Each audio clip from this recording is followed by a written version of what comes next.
Playing 350 shows a year means almost no days off. It also means you can see Tyrone Hornbuckle almost 7 days a week.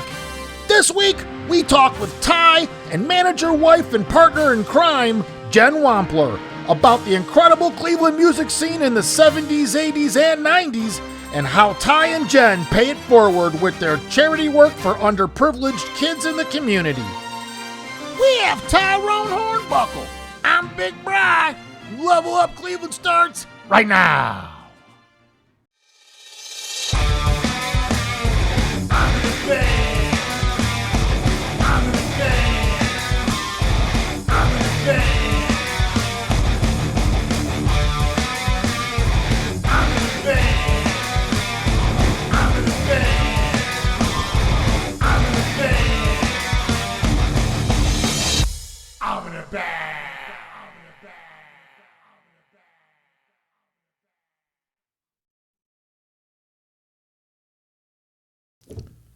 Hello, everybody, and welcome back to another episode of Level Up Cleveland. And today, we have with us a very, very, very, very special guest with us today, Mr. Tyrone Hornbuckle. If you've known or heard of Tyrone, Tyrone is a guitar player. He is a vocalist. He's a singer-songwriter. He's all those things. And he's a legend in the city. And we're very, very, very happy to have him with us here in the studio. Also with him is the one who makes it all work. As he would say, his better half. Yes. Yes. Jennifer Wampler. Yes. Yes. And I think you would see Jennifer at the shows. She runs sound. She's running everything that he's not running. Right. Yes. Exactly. So how's the things been going? We're coming out of this crazy time right now with all these anybody who's a performer right now is kind of like getting their legs back under them and trying to get things going again. You know, it's kind of become that. I'm going to answer this honestly. Everybody was crying, and I didn't miss a stroke. We were blessed. No. We did like probably 250 shows. What, during this last couple of years? The last COVID year. That was 2020. Yeah. 250 shows? Yeah, in 2020. No kidding. Now, is that all? So I've noticed, like, when I'm watching you on YouTube and stuff, sometimes you're playing in a band, sometimes you're playing by yourself. Are you saying this is all different? Just all of our shows, band shows, solo shows. And what determines that? Like, how do you? Whoever hires me. So if they want the band, if they want this, if they want that, how many options do you give them? What's all the options? I have a 3-piece, a 5-piece, and my solo show. Okay. And if you want to pay the money, it's all different. You know, it's not like I can't do it for free, but I try to break even. You got the lights, the big PA system, or do you just want the little guy in the corner sitting around making noise? So does the room have a lot to do with what you're bringing? Right, exactly. But everybody should have an opportunity to have music in their venues. Absolutely. And we get a lot of people complaining because the solo guys are taking all our jobs. Well, if you're a band and you have a draw, you literally can't play the 30-seat clubs. Yeah, right. You know, you can't go in with 2 double-stacked Marshalls and, a wall of sound and, the 18s, 15s and play a winery. Right. So I'm not really taking anybody's job, in my humble opinion. And we catch a lot of flack for that, but... Well, that's crazy because to be honest with you, you're getting hired by a lot of the people who just want what you do.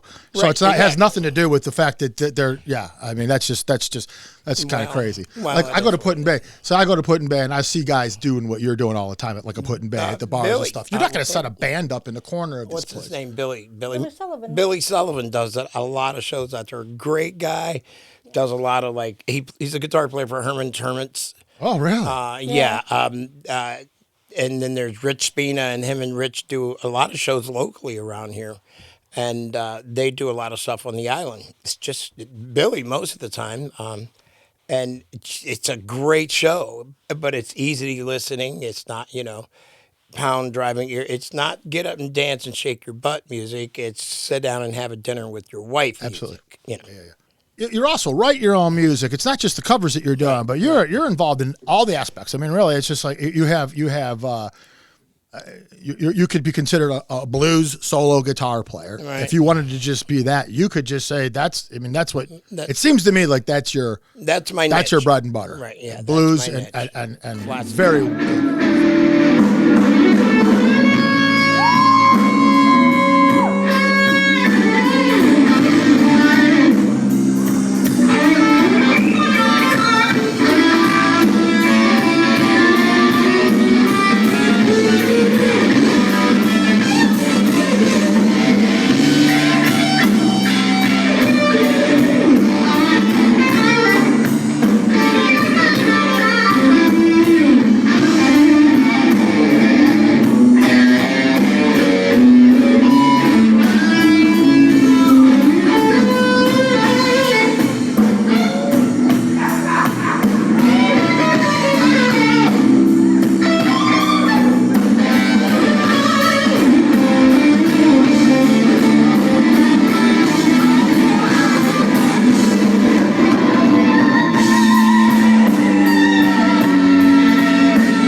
But you have a huge rock and roll, a library of tunes. I saw you play Pink Floyd. I've seen you do all kinds of great rock songs that A lot of people just don't play with. Yeah. Don't play a lot of these songs. I go from Hank Williams Jr. in one set to Neil Diamond to AC/DC. But it all sounds like you, and that's what I like, Yeah. though. Well, you know what I mean? It sounds like it's right.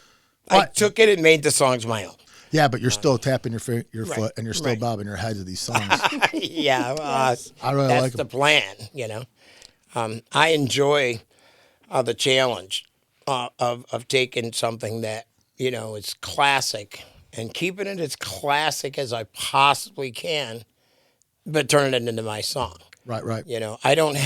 I'm never going to sing Zeppelin like Zeppelin. I'm never going to sing Neil Diamond like Neil Diamond.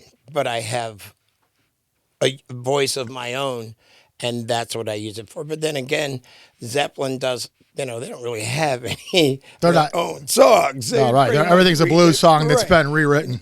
Some of these guys go, oh, well, you didn't do it like, I'm thinking, Jimi Hendrix did a bunch of Bob Dylan songs, and I don't quite think he sounds like Bob Dylan. Well, and the songs don't sound anything like the Bob Dylan versions at all. Matter of fact, people don't even know a lot of what you just said is true, that a lot of these songs they hear all the time by Hendrix isn't really by Hendrix. It's their Dylan songs. Right. Yeah. That was his God. That was his mentor, or whatever. Yes, absolutely. We all have, I myself, I should say, I have something that I fall back on. I'm a classic rock guy. I'm a blues guy, and I try to mix the two. Like, I do a lot of blues, not the traditional stuff. I do what I call the blue-eyed blues. Like, I love Pat Travers. I've done so many shows with him, and watching him play, and then going on before him and then going up after him. It's like, oh dear God, But it was fun, Right. And those guys are so nice. Kirk McKim was the guitar player for a while, and now he's playing with Billy Bob Thornton.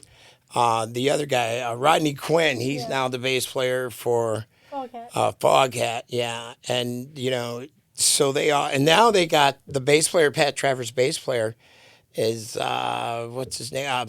And he's a big famous bass player. Got shot over 10 cents or something. Pastorius. Jocko? Jocko. Yeah, his nephew is now Pat Travers' bass player. Wow. And he's a monster, dude. Really? Oh my God, he's a monster. Really? Yeah, he's a monster. You got to check him out sometime. Oh yeah, we definitely got to. A lot of the stuff you were even mentioned before the interview. We were talking about some other guys, and we'll get to that down there too. Okay, so you also have a pretty storied history. This isn't, we're talking about what you're doing now, but your past is. I'm blessed. My past has just come because I give you an example. My first real tour was quite a trip. I was at the Odeon, and there was a band called the Southern Rock All-Stars, okay? And we went to see them, and they had this band I would consider not up to snuff. They weren't bad, but they had a washboard, a girl with a violin, and a guy who had a wash tub with a big piece of wood on it, and he just went boing, bing, boing, bing. And this was the opening act. And so I went to the front of the stage, and I had just got 1,000 cards. So I stuck my hand in my pocket, and I got up to the front of the stage. And when the band started coming out, the Southern Rock All-Stars, I started throwing cards.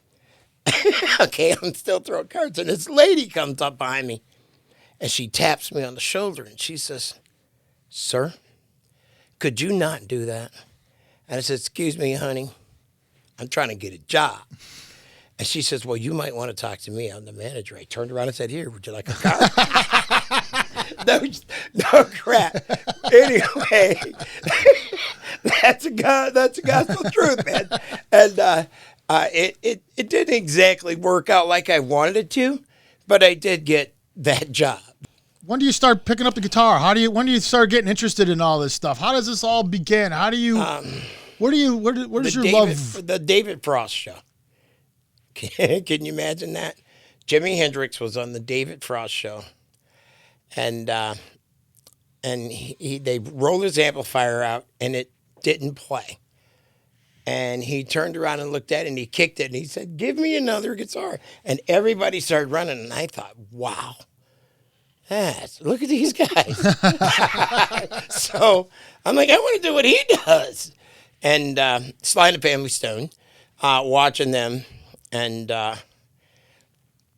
watching Sly, thousands. I remember watching his wedding on TV, and the Ohio Players. Clarence Satchel is the guy who actually taught me how to play marbles. You guys probably don't even know. I know what it is, but okay. Yeah, I wouldn't know. I couldn't sit down and play a game. Okay, with well, it's he became the Ohio Players, and that thing and that all. So those people were always around me. Sugar Bear is actually his birthday was yesterday, and that's his nephew. Happy birthday, Sugar Bear. But that would be Gary Satchel, and that's pretty much all my friends stopped playing, and I just continued at it and kind of just followed. My big thing was wanting to open for people. Never wanted to be the headliner. I always wanted to be the opener. So you're always like a fan. Oh, I'm still a fan. Yeah. I will always be a fan. I don't give a kitty about any of that other stuff. I just like to see the crowd. I love to watch people pour their heart out on stage. That's what I enjoy, And whether I'm the first guy or the 19th guy, I really don't care. Right, that's nice. Yeah, and it does seem like you are a well-respected person amongst all the other musicians we've seen some other people just on like YouTube stuff who actually mention you and talk about you, and when they do, it's always in reverence. It's always in I'm blessed that everybody has haters. Anytime you're in the working in any neighborhood, there are those that aren't, and they always got to find somebody to be jealous of. That's really what it is. I hate to say it. I know not everybody likes to say it like that, but it really comes down to it. I won't say that, but I will. People think that you're taking their job, or if you get a cool job and you say, I got a good, and then you're bragging. And I get that a lot. I get my feelings are really hurt a lot because I'm excited, and if I move on, I can bring somebody with me. Right. You understand what I'm saying? Yes. But then they go, "Oh, he's bragging again," and it's not. You don't come off as a braggart to me. Well, I gotta be honest with you. You just don't come off. Other music. There's a difference between confidence and bragging. You have to be confident to do what you do. But if you do, you get I was excited about being here. The only time I said anything about it was to my very dear friends.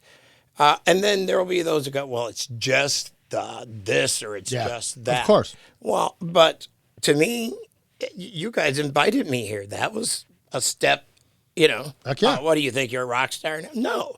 But I did get to go meet some cool people. Right, and not only that, but this is a super cool show, and I gotta give you that. no, I mean, no, really, I like I said, the people that we hear talk about you, it's always in reverence. It's always there's never. I mean, you might hear some negativity, but I sure haven't. And by watching you, I'm like, wow. It makes me want to go see you. I mean, I wish you would. I will. I guarantee you, I will. Not after doing seeing what I've seen and how you conduct yourself and how it just looks like fun. It just looks to me like it's fun. And I like the songs you're playing. I like the sets you're playing. I like what you're doing. But that being said, yeah. I still want to talk about what happened in the past a little bit because you do have a great stories to tell about the past. So let me just say this: one of the people that you mentioned to me right away was Glenn Schwartz, and Glenn Schwartz is synonymous in Cleveland. Everybody knows. If you know music in Cleveland, you should. If you don't, shame on you. Know who Glenn Schwartz is? Yeah. He's been around in the scene in a lot of different ways, a lot of different... Pacific Gas and Electric, James Gang. He's responsible for Joe Walsh being in the James Gang. He literally gave Joe Walsh his guitar and said, here. And actually, I brought a video in, and all that whole story is on... It's on this one here? Yeah, I can't... Yes. My buddy did that video. And if you guys get a chance, read that name. My friend Don Loesch... or Drew Loesch videoed that. His brother was my drummer. And he used to practice on us back in the day for the videos. That's pretty much how I got on that. But that's like almost every human being possible, from Butch Armstrong, Alan Green, Popovich, Blessings of Damnation of Battles of Blessings, Fairweather, Warrant, you name it, they're on that DVD. Yeah. And so the way that all started was Glenn came to our school. When he quit the James, there was a James Gang. Yeah, he quit the James Gang. And he moved to Windsor, Ohio. Nobody knows where that is. It's off of Mayfield Road. And he joined a commune with a guy named Reverend Hill. And they did a Christian thing at my school, and I could care less about that. Him. I was young, so you got to understand. So at the time, it wasn't a big deal at all. No, but I did know who he was. And he was sort of like, to me, I want to play guitar. He's a guitar god. I got a guitar. I need to know this guy. So I would ride my bicycle all the way down Combs Road, down Donley Road, and all the way over to Fortney Road. And I'd go in. And finally, my parents found out where I was going. And they had guitar lessons in downtown Orwell in a little barber shop. They had a barber shop, and they gave guitar lessons. So my parents, had to go check it all out. And, they okayed it at first. And so, it didn't work out so well. But I still wanted the guitar lessons. So I would say I was going over to see my friend, and I'd ride my bicycle over there. And, we hung out for a while. And eventually I just kind of stayed over there. I was supposed to be at my buddy's house, and I was spending the night over there jamming until wee hours in the morning. But it was mostly Christian and preaching. There was some other stuff going on, but I won't speak on that. But it was just a big farm. And it was, for a 15, 16-year-old kid, it was heaven. Right. But it also taught me a lot. I remember when I left, the reason I left was there's this guy, and he just hated everybody. He was a miserable person. And he said to me one time, he goes, "Hey, can you play So Far Away?" And I said, "What's that?" And he goes, like So Far Away we can't hear you anymore. And it broke my heart, and I never went back. Wow. But Glenn, but Glenn and I remained friends, and we did pretty much each other's birthday party every other year or every year, depending on how things were going for both of us. He would get in his slumps. And his brother and I still, he wears those Amish hats. He used to come out to Middlefield, Ohio, to get the Clydesdale hats. Yeah. He came to a place called Clydesdale's. And that's gone now. That's a long time ago. But now we've been asked to play Quaker Raceway. What is that still in Ohio? Salem, isn't it? Salem, Ohio. Oh yeah. Okay, it's out that way. We've been asked to play there by the chief of police. Yeah, you guys play everywhere. Yeah. Yes. We're from coast to coast, literally. We play. You play a lot more east of Cleveland and southeast of Cleveland, I noticed, right? You don't play as much west of Cleveland, but you do. Well, actually, but you do, though, right? I mean, Yeah, we do. But mostly, like you concentrate mostly. Valentine's Day, we're at Firelands Winery. That's I know where Firelands. Oh, that's out. That's out by Vermilion. Yeah, that's next Saturday. Other We're side of them. out there from 12 to 3. And then I left enough time to get to Greenville, Pennsylvania to play at the Moose Club. Wow, it's the opposite direction. Yeah. I think that's 7 to 10. Yeah. You like doing wineries? Wineries seem like they'd be. I love wineries because I like wine. Oh, yeah. And it used to be a big thing for me. But then there's this place called West Main Street Winery. And they have cider. Hard cider? Well, Yeah, cider but and they beer, have all too. kinds of cider. Oh, that's like their specialty or something like that? Yeah, well, they have Oh, beer. it's They so good. they make their own beer. They make their own wine, and they make their own ciders. Well, they had this cider, and the guy asked me if I wanted to test it. He said, "Well, it's a chocolate-covered cherry cider," and I'm thinking, that gotta be nasty. So he poured me a little teeny weeny glass, and now I'm upset because he hasn't made any more. But they have a pear cider that I'm infatuated with. They have they have a blood orange. You may not know that, but blood oranges are a big thing. They're hard to get a hold of. And he has a blood orange, so I don't even got to peel it or anything. It's put it in a drink. It's it's like having somebody peel your crab legs. Oh, yeah, right, for you. And then, right. Poured the butter down, I'm sorry, man. No, that's I'll fine. get back on track. No, that's fine. This is what we do. This is what we love. So okay, so you when you say you learned from Glenn Schwartz, you're saying that you took actual lessons and the whole bit. And if you listen, is he a good teacher? The reason I'm asking you that is because so many times you hear. I think actually, wasn't it just Van Halen's kid that just said his dad was a terrible teacher? Terrible teacher. And this happens a lot because the greatest ones, it comes so natural to them that for them to pass on information to somebody who might be struggling with something, it's hard for them to explain to them how to get past this point of struggling, because for them, they never struggled with a lot of this stuff. Like Eddie Van Halen, I highly doubt he struggled much with the guitar. It just came so natural to him. Yeah. So to teach people who might be struggling, that's why I'm asking about Glenn Schwartz. Was he a good teacher, or was he? I can actually say I think that I wouldn't be where I am now if it wasn't for him. Okay. And although I'm not anywhere big, I've turned down a lot of opportunities. I had opportunities that I passed on, but I would have never had those opportunities if it was not for him. I got you. Was he a great teacher? He was more of a mentor. And here, go home and do this. Don't come back till you got it. And that would make me, I wanted to go hang out with him. So I would go home and do it. I would go home and learn it. And he taught me a weird technique of how to listen and duplicate, which now that's kind of hard to do. But, you got to remember we're talking 70s. That's classic rock. There was 3 chords, 4 chords. There wasn't a lot. Wasn't a lot going on. You didn't need a fractal or anything like that to make music. It's a guitar and an amplifier. And so, I literally... I learned a lot from him. I literally, and he would come to my open mic. I used to host open mic nights in Chardon at a place called the Red Hawk, and he would come there, and then we would go to, what's the other place out there in Willoughby or Menor or something like that we would play out there, and he would come out there.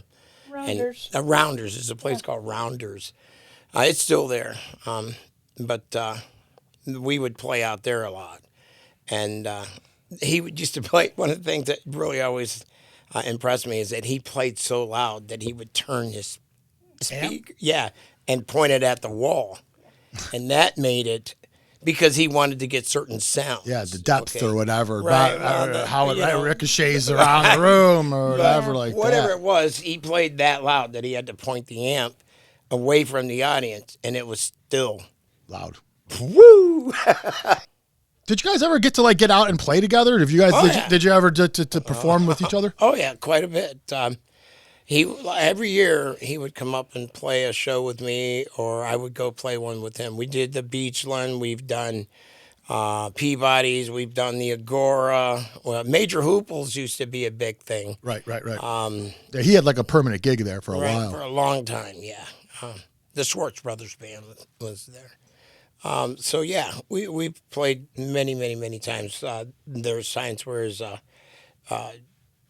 just a lot of times. I'd just say that. Yeah. We would stay up till 2:30, 3 o'clock in the morning making noise at obnoxious volumes. Was a lot of partying going on during these times back then? Really? Really? Was it just the music that really was? No. He's that Bible that he carried around. He really believed in that. You didn't go near him if you were partying. Was I partying? Yeah, hell yeah, I was, to the point of I shouldn't have been there.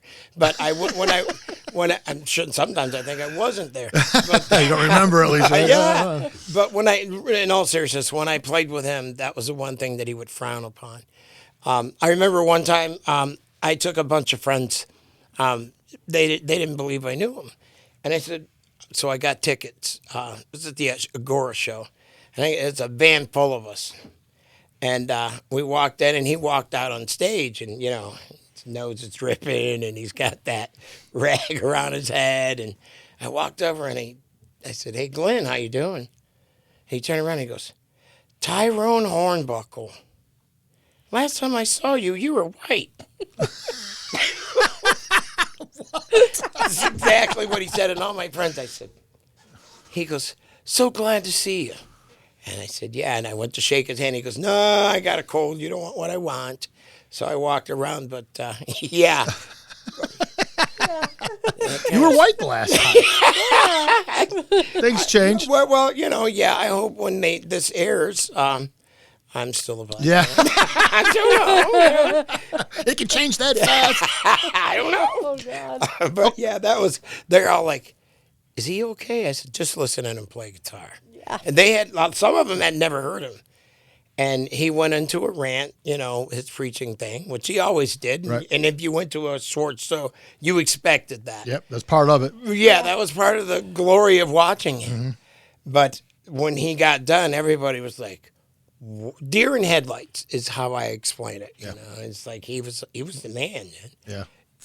Yeah, for a long time, he was the name in the city as far as guitar went. And people knew him, and guitar was Glenn Schwartz first, and then everybody else kind of fell after him. Right. But still, some of my heroes, local guitar heroes, are not Neil Zaza. I think he's one of the baddest guitar players on the planet, let alone Cleveland. He's an amazing human being, great person. But then you can't get Billy Sullivan is no slouch. Alex Bevan, everybody knows Alex Bevan for playing, the silly songs and the funny songs. Kid from Cleveland, Ohio. Yeah, but he's much a real more deal. He's much more than that.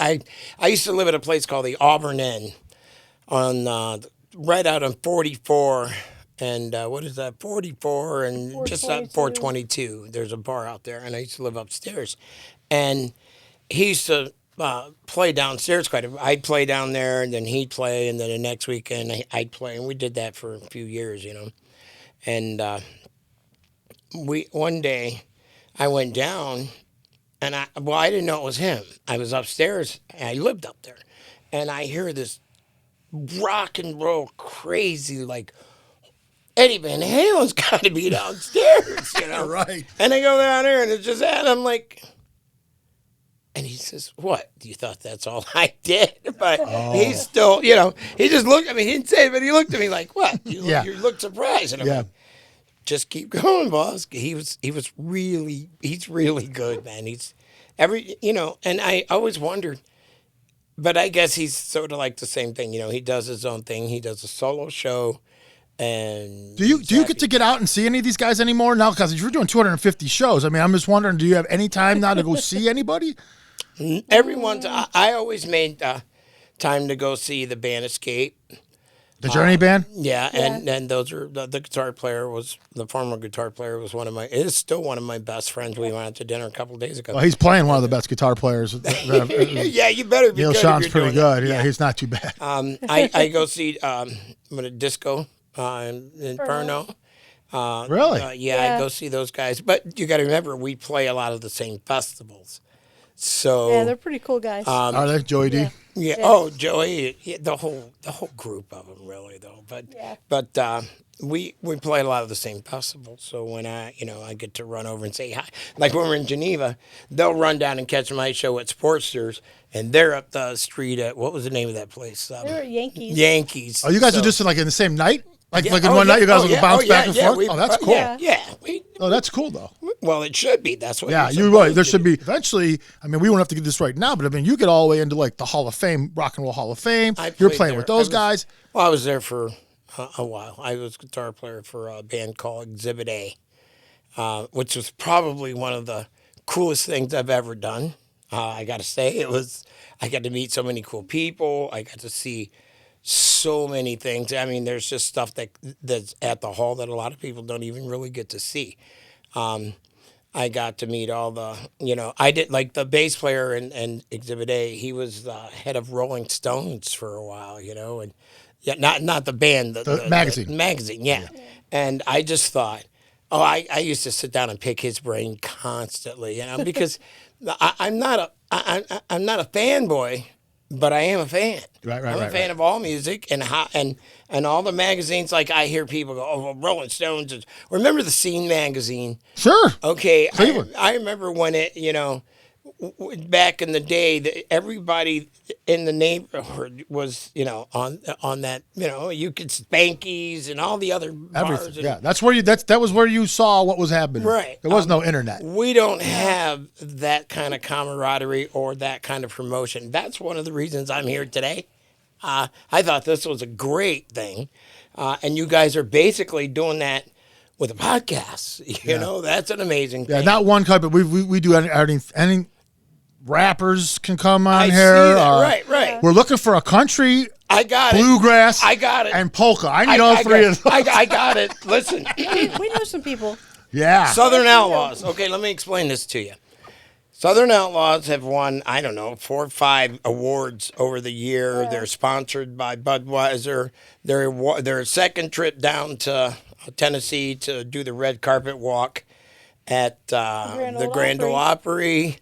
Hello, Arliss. I know you're out there somewhere. Actually, we just did a show. If you go on my one of my sites, you'll see them performing.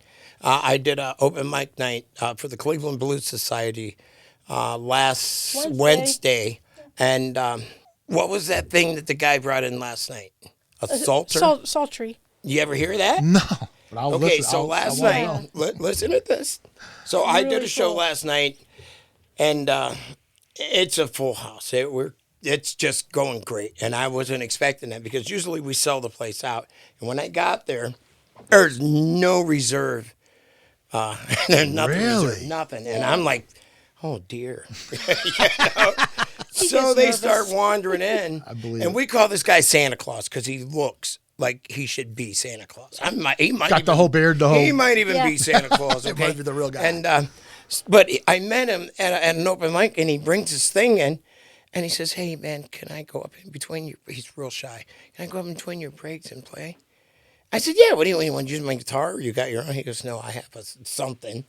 And I said, "Okay," because I didn't want to try to repeat it because I didn't know what it was. I didn't want to look like an idiot. I said, "Yeah, sure." Yeah, no, I know what that is. Sure. I play it So all the he time. goes up and he pulls this thing out, and it made the most wonderful sound I'd ever. It's called a Sultry. Sultry. Oh, sultry, like sultry, or I don't salt know. tree. I don't know. It starts with a P. You mean it's like a silent P word? Yeah. Oh, this gets real interesting. I never heard of. You ever heard of this? I had never heard. You ever of heard it of that? either. You ever heard of a sultry? See, that's Never what heard I'm of it. saying. We might have a picture of him, don't we? Yes. Okay, I'll show you a picture during. Yeah, I definitely want to see that. I'll put that up there. I'll put this up when we're done. So he plays this thing, and I was dumbfounded. So every open mic, I try to get him there because maybe some kid might find some interest, or some old bird like me. Well, wait, before you, what is this thing? What is it comparable to? Like, what is it? A string instrument? It's a string instrument. Yeah. You play sort of like a violin, but it sort of looks like a harp. Does it have a bow? Yes, it has a bow. It has a bow. It is shaped like a triangle. It's sort of like yeah. I don't. Okay, no, you got pictures. I'll see it, but I'm just right now trying to form a picture in my mind. Yeah, it's not like anything I had seen either. And I think there's 32 strings on it. What? Yeah, it's crazy. See, Beautiful. How does your fingers? He does everything violin. No, he has his finger. It doesn't. Everything violin. Oh, weird. so each string is its own note, like a piano almost. Like Right. No kidding. And it just that's pretty cool. It's sort of like a combination of a harp, violin, and a guitar. And he does this he just went up there and he's just playing this by himself solo. You're not accompanying him at all. No, but he asked me last night, and I said, Well, what is he doing? Like, what is he playing? Just songs that like Beethoven songs. Yeah. So he's doing classical music. Yeah. Oh, wow. Yeah. In December, he came to our open mic night and he played Christmas music with it. It's just beautiful. And if you're closed-minded, you never meet this guy. You don't even know. If you're not, I shouldn't even say closed-minded, but I mean, like, if you're musical, if you're you don't even meet somebody like that. We always have people go, why is that guy up there? Oh, you always get that. Well, it's not for everybody, right? At our open mic night, everyone is welcome. All levels, all skill levels, whatever, everyone is welcome. That should be. As long as you have fun. You have to have fun. That's my rule. Right. Absolutely. And they should all be that way. I mean, I find that a lot of them actually are. Jam nights, usually the band that's hosting a jam night's usually a fun group of guys, or they wouldn't be hosting a jam night. Yeah. You know what I mean? Right. You're not making no money. No, it's more for fun. It's more for something to do. It's a lot of that. But that's interesting. So I want to get back to the Hall of Fame thing, though. So you because that's kind of cool. I mean, it really is. I think it is. And let me ask you this before we even get into that. Like what are you listening to like today? Like what are you putting on? I'm so all over the place. Like I love Neil Diamond. Is he your favorite? Would you say it's the first one you mentioned? Neil Diamond, like is he always the new like favorite of this week? Yeah, this week. I see. That's I'm cool. a Pat Travers, Molly Hatchet, Robin Trower. If I could good play, Southern and Southern rock or the Guitar Gods, Frank Marino, Mahogany Rush, that kind of Alvin Lee, 10 Years After, that kind of stuff. What about like the Delta blues? You get any of the old Delta stuff, or are you like what's that? Do you like a plug in? I'm a crunchy guy. Yeah. If I have a 400 watt amplifier. I saw. Well, I was going to mention. I'm watching this one video, and I was actually laughing about it because I see you're set up on a patio at a bar. It doesn't look like it's very big, but you got this half-stack crate behind you. And I'm like, well, he's got enough power. Yeah. So whatever. But it's always not about how. No. I quit carrying that around, but I still have. I love my crates, and a lot of people make fun of me for that. You got to have a Marshall. You got to have a Les Paul. I'll agree with you. You just get whatever you want because I'm working. Oh yeah. Now when I say stuff like that, now they'll come up to me and say, well, you really played through a crate? And I'll say, yeah. I tell them the story, Pat Travers' story, the crate amplifier. Tell them. They called me on the phone, want me to, get all the amplifiers for them. They asked, do you have any Marshalls? I'm like, no, we only have crates. And they said, well, how could we can't play? I'm like, we won't play through that. Well, I wasn't actually supposed to supply everything for them. No, we were just the opening. Yeah, well, that's what he uses. Okay, well, we have and that's okay, but the bar had, they called the wrong people. They called us. Yeah. They should have called the bar because the bar supplied the back line, okay? Or the club did. I shouldn't say bar. It wasn't a bar. But the bottom line is we had a blast. After we got through I ain't going to go get you a Marshall amplifier. Yeah. Because they fly in, like Rodney Quinn has this little thing he puts in a case. It's just a little amplifier. It's like 1,800 watts or some dumb stuff like that. And then all he wants is a cabinet to push it through. So he carries the same bass head everywhere he goes. You can put it right on the plane, put it right under the seat, or whatever you want to do.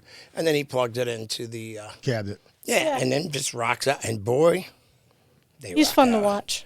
Oh my God, Rodney is He a really is. blast, Yeah. and he's a great guy. He really is. He's a cool dude. We still converse. It's So as you're doing the Hall of Fame thing, are you meeting some aside from just the local people, are you also meeting some of the bigger names and stuff like that? It was fun. I mean, I know name dropping could be like, but it is interesting. Yes, I want to know. I want to know who we you know. met, we met cool people. Just give me a couple. Give me a couple good ones. Come on, a couple good ones. Well, no, there was really nobody that I liked. Now some of like Perry. Well, Perry, it was not people that I liked. Perry, the one of the guitar players, and Kenny, they got to. Well, Perry's just like the third guy in charge there too, though. And Kenny was my drummer in the band TBS at the time. So his brother is the third guy. That's how basically they needed somebody, and nobody would take the job because it was free. And everybody thinks if you're at the Rock and Roll Hall of Fame, I should be making $20,000 a night. Yeah, it doesn't work that way. You got to get $20,000 to get paid $20,000. You got to put $40,000 to get $20,000. Yeah, very good point. Good point. But Les Paul was there, and I got to hear the stories about how he first made, his first pickup and. Jesus, you ever hear a song, Click, Click, Boom, those guys, I got to meet them. Who's Click, Click, Boom? I can't remember. I really love that band, though. But those are the guys that I got to meet, and although I liked their music, they had 2 songs that I liked. So when I say Yeah, right. it's not, it's still not like the 70s and stuff where bands would have 15, 20 songs that you could go to and say, those are all great songs. Right. Bands today, 2, 3 good songs, and they're considered great. Right. Well, things have changed, though. You got to remember, when we grew up, I'm 62. Okay, so when I grew up, there was Motown, there was classic rock, there was Southern rock, and there was country. And then that was pretty much that's your genres that existed at the time. And you had WMMS, which was the biggest thing on the planet at the time.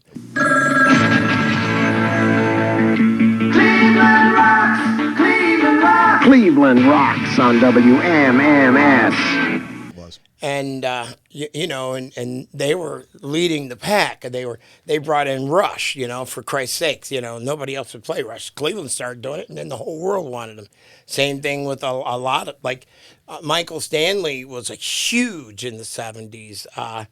Even in the 80s, Michael Stanley stayed. He stayed huge. Well, he was relevant. Yeah. Throughout until just recently, really, until he passed away. Yeah. The day he passed away, and he still is. Did you have a good relationship with him, or did you get to meet Michael Stanley, or? I did not. We butted heads a couple times. Yeah, nothing personal. I mean, we musicians butt heads. It's gonna happen. Anything particular, like headbutt, or do you want any specific story? No, it wasn't anything? really bad. It was over a show when I was like about 15 or 16 years old, and I'm that guy that holds grudges for 35 years. I was young, probably in the wrong, because I did a lot of that. Yeah. But you got to have some attitude to do this kind of stuff too, right? Oh, Lord. A little bit. When I was young, I was good. I've broken all my fingers and fallen off motorcycles. I used to race motorcycles and stuff, and I've broken a lot of fingers. Every finger on my hand has literally been broken. And that's not good for guitar twice. playing, usually. I just had this one sewed back on. What? This one sewed back on. I ran myself over with a golf cart and cut this finger on my playing hand and cut it off. Exploded. And, What? Yeah. That's crazy. Yeah. I cut this one off, but you're a guitar player. You really need those. It's been oh my God! You can see it. It's all. Yeah. Oh yeah, they put it. Long story short, I went to the hospital. Well, I was out golfing and I was helping these old ladies, and just stuff went bad, and I ran myself over with a golf cart, and it blew up my finger. And I went and was still playing golf, and every time I hit the ball, I'd see something fly. And I said, "What is that? It's like coming off my glove." It was blood. So I Oh, your took glove was over it at the time. So you Right, I couldn't had see my what you had glove- done. Right. So, but it was so much that it was seeping out. So I'm hitting the ball. I see stuff flying. I said, "Wow." So she comes. She's on her way back out, and I'm ripping out my glove. And I looked at her, and she goes, "What's wrong?" I said, "Honey, I think you need to take me to the hospital." And she goes, "What's wrong?" And she looked at the golf cart. Covered in blood. It's literally the entire golf cart was covered. She freaks out. I said, "We can't go until we tell them to get this golf cart." So we drove the golf cart so nobody could see it because it was bad. And she's like, "We gotta go." I said, "Nah, you take this thing over here. I don't want anybody to see this because they might lose business or something." And they took me to the hospital, and I'm blessed. They knew who I was, and they said, "You play guitar?" And I said, "Not anymore."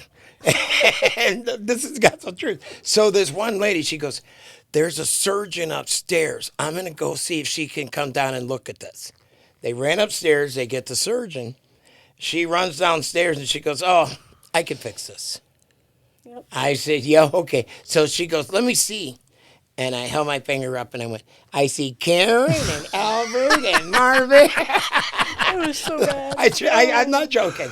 And so they thought that was funny. And the only part that wasn't funny is when they brought out the iodine scrubber thingy. Oh, God. To disinfect everything and clean it. And Man. oh, yeah, that's That got to was feel no- phenomenal. So make a long story short, they took me to the hospital. She sewed it up so good that, but they did make two mistakes. They didn't use the right stitch and stuff, you know. And so they did an inside stitch and then they did an outside stitch. But I pulled the outside stitch out, but I couldn't get to the one inside so it's still in there. Oh, can you feel it? Oh, yeah. It hurts. When it gets cold, it hurts. But I'm not going to screw with it. I ain't opening it back up. As long as I ain't dying or it ain't going to cut it off, I'll leave it there. Does it affect your playing ever? I mean, do you ever notice it's... Well, yeah, of course. You know, it affects your playing. Yeah. But I just found ways around it. You know, like I can't do certain bar chords anymore or stuff like that. But most people don't even know. Real guitar players know, but the audience, they don't care. No. You know, they don't seem to catch it. No. And I'm okay with that. So, okay, you brought with you a couple books, and I wanted to touch on these too. Sure. Let's start with this one, Fortney Road. Flip it over and it'll explain it in the back there. Okay. Fortney Road is a fascinating and disturbing look into the world of vicious cults and the psychological damage they inflict, the dark side of sex, drugs, and rock and roll. Yeah. Look at us. We're rock and roll. Yeah, well, yeah. So what was the... That's the story of Glenn Schwartz. Oh, this is his story. That's the book, yeah. Fortney Road is the road that the commune was on. Yeah. That's all about the commune. Oh, and who wrote this? Jeff Stevenson. Now, who is he? How is he just an author? He's an author, and he did a lot of the research, and with actually a lot of the cult members that lived there, the people that lived there. You know, the basic thing, but that's the story behind the whole thing. And this is just the story of the cult itself, or this is Glenn his. Schwartz, that's Reverend Hill. That's I definitely like to, check this out. That's the guy that got zapped by the electric lines and turned green and lived, and they wanted to cut him open. What now? What happened with him? Who got electrocuted, turned green, and lived? There was a guy. All these guys came. They were called the All Saved Jesus Freak Band. Have you not heard of that? I have not, but I am definitely intrigued. Okay, well, all right. So here you go. When you go online, and anybody's listened to it, go online and look up All Saved Jesus Freak Band. That was the commune band, and that's what they were called. And there was one guy that had, he worked for the electric company, and he got shocked by electricity. And he literally, his skin kind of turned. Don't think the Hulk, okay? No, yeah. Get that out of your mind right now, everybody. But his skin did turn green, and he had a green tint to his skin. And they wanted to do surgery on him. and find out why he was green, and he's like, no. Yeah, right. And I can't blame him, I mean, I wouldn't let you cut me open either, but he lived through it. It was a massive amount of voltage that went through his skin. I don't know I don't know anything about that. I just know that he had that green tint, and that was one of the things that when they came to the school that, they testify. Yeah. This is a reason. There's a reason. This is why God, Jesus, and all Right. that. Yeah. That's the All Save Jesus Freak Band. Cool. And so anyway, that's the gist of that. But that's what that book is from the beginning, and where they picked up Glenn when he quit the James Gang and gave his guitar to Joe Walsh. And Butch knows a lot. Butch Armstrong, he's real good on that. He knows about The history. that. Yeah. I'm just a kid. Yeah, I want to go to that one. Drew. This one here. No, the blue one. Yeah, the Blu-ray. Okay, so read that. Read the back of it or the front of it. Yeah, the front of it. So what This is is a that? Northeast Ohio rock and roll retrospective, Right. an exclusive interview collection from many of the Cleveland's first 60s, 70s artists and bands. Oh, wow. Yeah. So this is somebody that was Everybody. before us. Before we did this, somebody was doing this Right. a while ago and getting a collection of all these. It's Drew Loesch, and Wow. you can't imagine what a wonderful guy. And Yeah, Drew Loesch is the name of he directed it, produced it, and edited it. Right. He's just an absolute wonderful guy, and I don't know. Wow, this but is if really you- cool. If you go to that, the Northeastern or whatever that thing is, he posts that stuff, and so you can watch all the videos and stuff. Like he has. I think there's one up with the drummer that we hang out. What's the drummer? Joe Vitale, and his son. She's like Wikipedia for yeah, him. she- You know what I mean? Every time he hits everybody- something, he just looks at her. Whoa. Everybody Every time says she that. knows it. Every single Yeah. time. We know that we talk about this stuff all the time, but my memory's terrible. Oh, I understand. I had the 70s going on for Yeah. a while. A lot of fun times, you know. A lot of good Yeah, I times. wish I could remember. but that you can go on his site, and he's always posting something about local rock and roll and history of rock. This and is roll. Drew Loesch. That's Drew Loesch, yes. Loesch. Yes. Drew Loesch. Yes. Okay.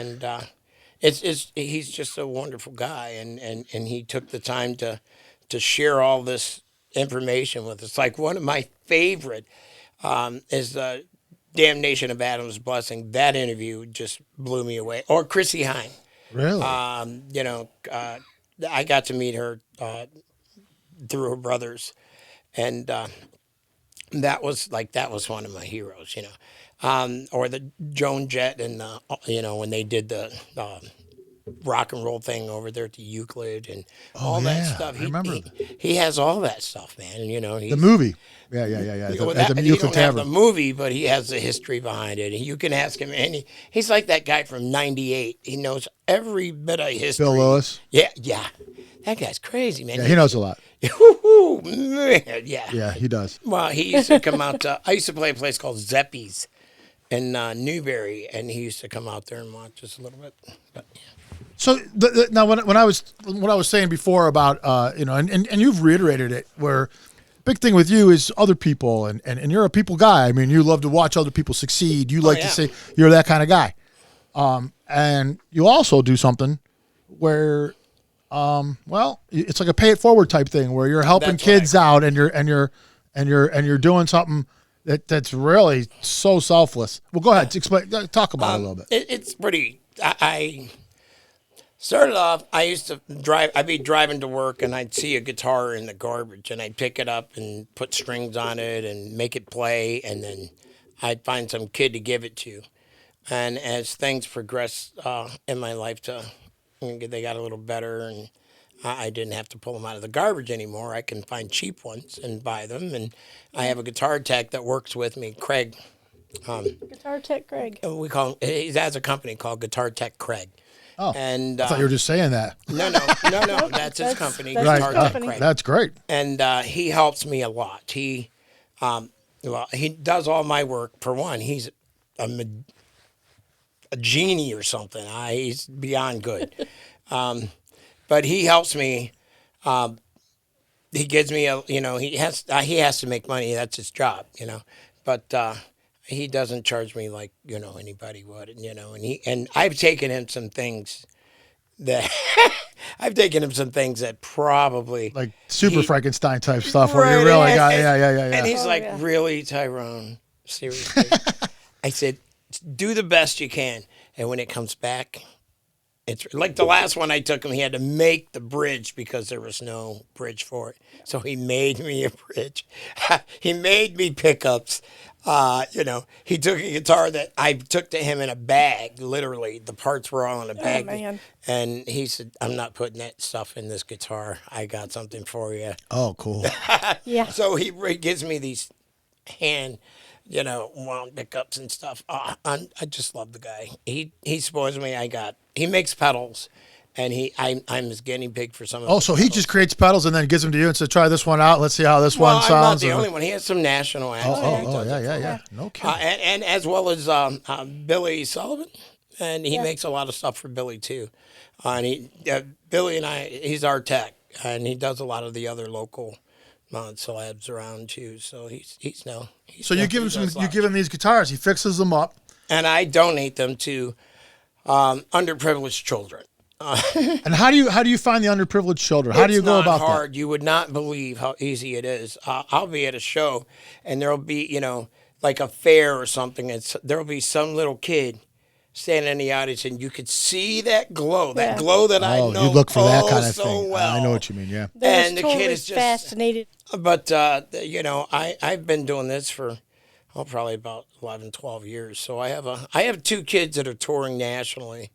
Did you kind of start them on their way? I started them. No on their way. kidding. That's got to be so. Yeah, that's my crowning glory. One thing it broke my heart because I'm about school. The reason that's how I bribe them.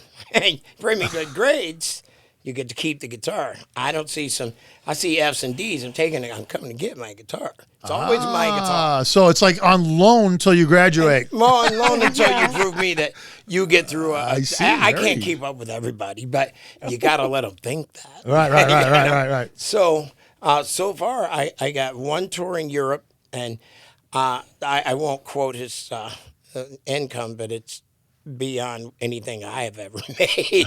And I have one that they're touring Mexico, but he wanted to get back into the States, and their bus got robbed, and they took all of their ID, passports, everything. Yeah. And so they were kind of stuck down there. So the mother, one of the mothers, is a dear friend of mine.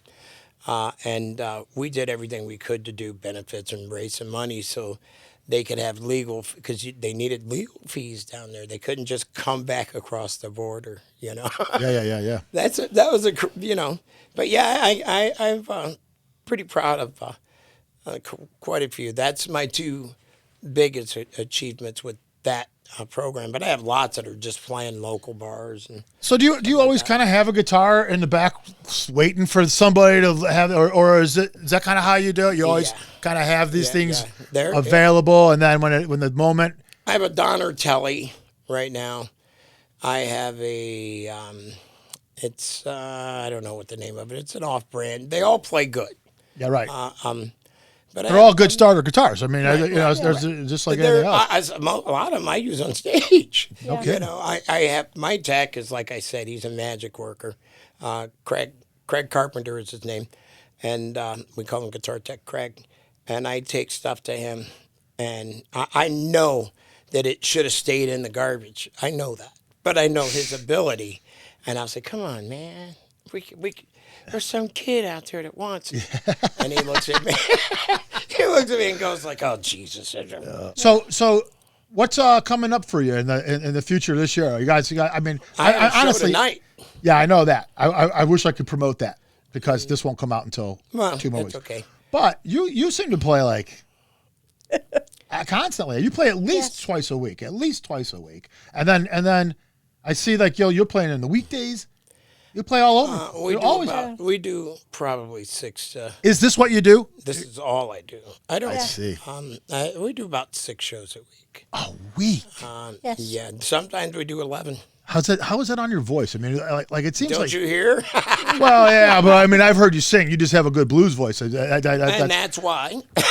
Yeah, you have that really good blues voice. No, I'll tell you, you know, a little secret that I use that, believe it or not, if you sip cough syrup, you know, what is it, Dayquil? If you sip the Dayquil, I just take a little bit and let it roll down. And I used to do that with Jack Daniels, and that didn't work out. Well, yeah, because stop sipping. Yeah. You stop sipping. Then he'd lose his voice after that. Yeah. I literally water, a little bit of Dayquil. And if it gets really bad, then I have chloroseptic, and I'll hit it a couple times. So you got a lot of gigs already booked for the whole year already booked, or I'm almost done booking him for the year. for the whole year already, Yeah. and we're averaging like 6 a week. Well, yeah, during the summer, we like May, June, July, August, no days off.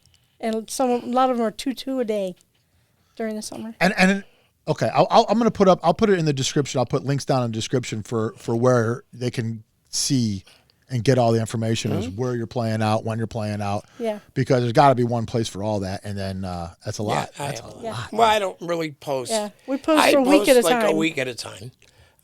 It's senseless because nobody's gonna read what I did, you know. And what you're gonna do in 5 months. Right? Nobody cares. All right, guys. Well, it's been a pleasure. I gotta say, I really, really enjoyed this. I have. It has been a pleasure. Yeah, and we'll have you back on. I don't know when exactly, but I definitely. You got so much to talk about that I don't want. I want to get it all. You know, I want to. And but check out my buddy Arliss and my buddy Tom Adams. You got to check those two guys out. Tom Adams is a local Cleveland guy. And he's killing the charts. If you go on my website, you'll see him post stuff on my site every once in a while. His name is Tom Adams. Tom Adams. Yeah, Okay. and Southern Outlaws. Or is it Southern Outlaws? Southern Outlaws. Okay. Well, all right, you have a wonderful day, my friend. Thank you, Tyrone Hornbuckle and Jen Wampler. We are done here with Level Up Cleveland, guys. We'll see you next time. Peace out. That'll be fine.